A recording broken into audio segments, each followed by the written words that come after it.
From 1954 to 1963, one of the most horrific and influential events took place: the Civil Rights Movement in America. During the Civil Rights Movement, black people were fighting for equality and acceptance at a time where whites and blacks were segregated and did not have the same privileges as one another, such as using the same toilets, attending the same schools, having the same jobs, voting, and the list goes on.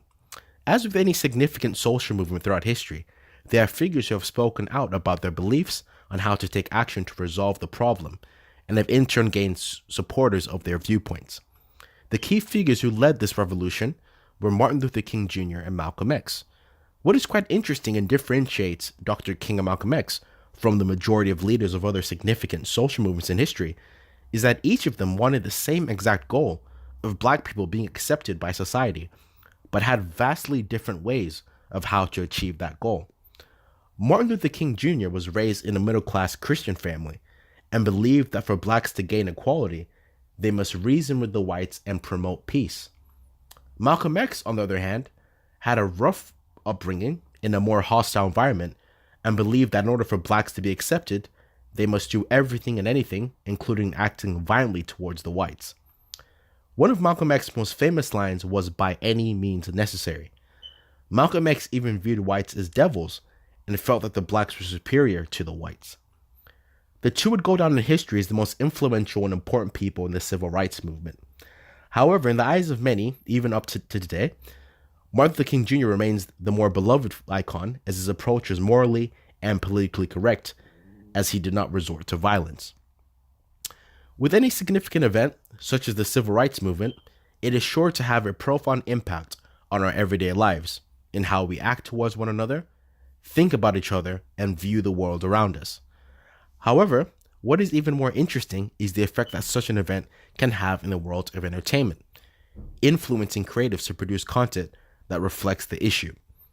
Stan Lee, the writer and creator of Marvel Comics, is a perfect example of how someone who has used storytelling to bring light of an important event in history. One of his most successful comics, The X-Men, is inspired by the 1960s civil rights movement in America. To the uninitiated, X-Men is just a typical superhero action book franchise. But while that is very much true, the X-Men comics deal with mutants, humans who are born with the X gene providing them with extraordinary superpowers, and how these mutants are discriminated against and feared by the humans. This concept links quite well with the civil rights movement. Mutants in this case could be viewed as black people who are being mistreated by the whites, and the normal humans in X-Men obviously representing the white people.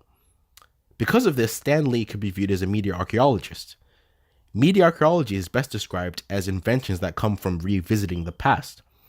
According to Parikka, author of What is Media Archaeology is a way to investigate new media cultures through insights from the past, often with an emphasis on the forgotten, the quirky, the non-obvious apparatuses, practices, and inventions. This is evident with Stan Lee's creation of the X-Men, as the entire concept stems from his visitation of a past media revolution, the civil rights movement, to influence the story and the characters of X-Men. What further enhances the correlation between X-Men and the 1960s civil rights movement is the relationship and viewpoints of mutant discrimination in the franchise by mutant leaders Professor X and Magneto, who echo nearly the exact same sentiments as Dr. King and Malcolm X. Professor X is a mutant with mind control powers, who was raised in a wealthy upper-class family, whereas Magneto, who has the ability to control metal, lost both of his parents during the Holocaust. Similar to Malcolm X and Martin Luther King, the upbringing and experiences of both characters during their childhood has a profound impact on their views towards gaining freedom and acceptance.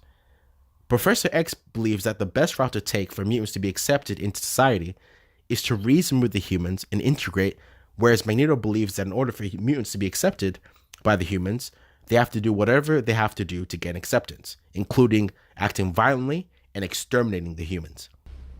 You've known all along why I was here, Charles. But things have changed. What started as a covert mission, tomorrow mankind will know that mutants exist. Sure, us, they won't differentiate. They'll fear us. And that fear will turn to hatred. Not if we stop a war. Not if we can prevent Shaw. Not if we risk our lives doing so. Would they do the same for us? We have it in us to be the better men. We already are. We're the next stage of human evolution. You said it yourself. Are you really so naive as to think that they won't battle their own extinction? Or is it arrogance? I'm sorry. After tomorrow, they're going to turn on us. But you're blind to it, because you believe they're all like Moira. And you believe they're all like Shaw.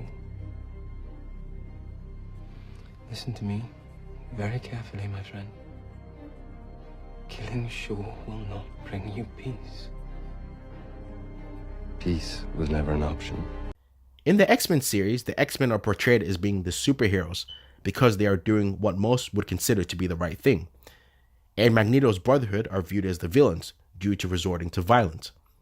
However, what separates the X-Men from the majority of comic book novels is that one could argue that there isn't a clear hero or villain, and that it is merely a battle of point of views.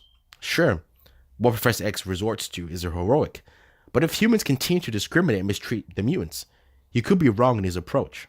And yes, Magneto's actions can somewhat be viewed as being evil, but considering some of the evils we have seen in the past, such as world wars, the Holocaust, civil rights movement, you could also argue that Magneto does make a valid point that the only way for mutants to gain freedom is to fight back against the humans. So in a way, both characters are heroes, as what they are doing is not just right for themselves, but for the betterment of mutant kind. As you can see, Dr. King and Malcolm X are prominent figures who have not only had an impact on society, but also in the world of entertainment, as their legacies live throughout comic book storytelling. Media archaeology does not just exist within the X-Men, but multiple comic books have tackled social issues, such as Captain America with the Civil War story arc, and Marvel's Black Panther dealing with political issues. Hopefully, the number of creative writers, musicians, novelists can keep this in mind when working on their craft, and insert social commentary to allow their audiences to be entertained while at the same time paying gratitude and reflecting on the greatness figures like Dr. King and Malcolm X left for us many, many years ago.